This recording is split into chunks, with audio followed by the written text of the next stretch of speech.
Raoul Wallenberg was a hero. He saved the lives of nearly 100,000 Jews. And he didn't have to. I mean, he could have stood by. He could have watched the atrocities without doing anything. But he did. And he didn't do it because these were his relatives or his people. He did it because these people suffered. They were in mortal danger, and he just believed that it is his own obligatory or his own, he had to do it just because they are human beings.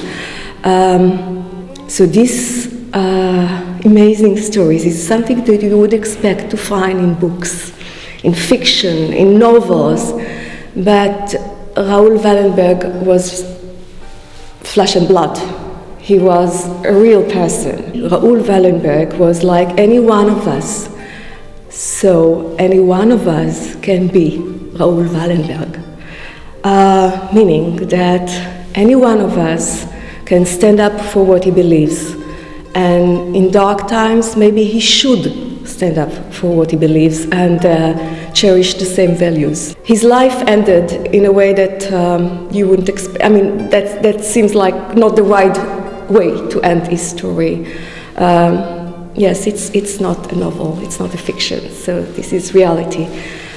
And I think that if we take this life story and use it as a model, as something that, as an example that we follow, in a way there is some sort of compensation for the fate of Raoul Wallenberg, for the way he ended his life. Here in the Israeli Cultural Institute, I have the privilege to work with many young people. We are having here youth movements, and there are programs for young leadership and social involvement and community development that the Israeli Cultural Institute is sponsoring. The other day, Louise von Dradel, the niece of Raoul Wallenberg, she visited the institute, and I had the opportunity to introduce to her the coordinator of this young leadership program, and she was very impressed.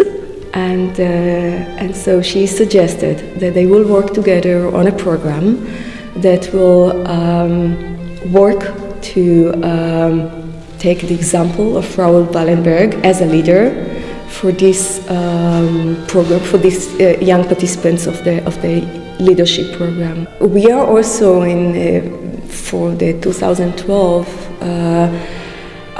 joining to another organization in Israel. It is called Jerusalem Working Group, and this group initiates two projects related to Wallenberg for the year 2012. One of these programs is very much similar to what I mentioned before, because it offers young students all around the world to come up with the idea for an initiative for a project that will be inspired again by Raoul Wallenberg and will offer some solution to a social crisis.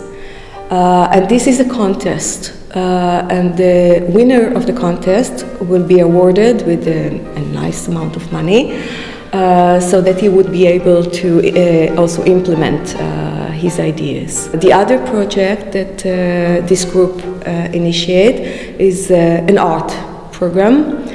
It's called Beacons in the Dark, and this is Call for Art.